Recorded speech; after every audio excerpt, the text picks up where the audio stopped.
Welcome. In front of me is a MyPhone 32, and today I will show you how to put the device into safe mode. So to get started, hold the power key, and when you see the boot options, all you need to do is hold power off. So let's hold that, and then it pops up with this, reboot to safe mode.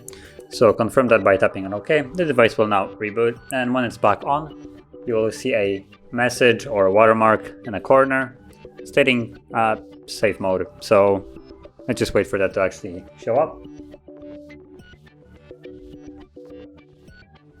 And there we go. So you can see there is the safe mode.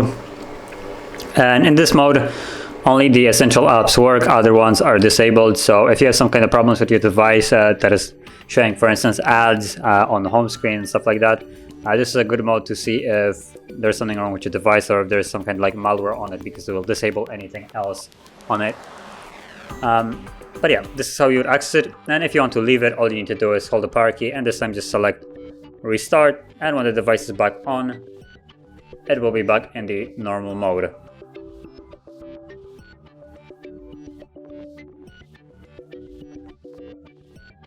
And there we go. So that is how you would access and also leave the safe mode. And if you found this video helpful, don't forget to like, subscribe, and thanks for watching.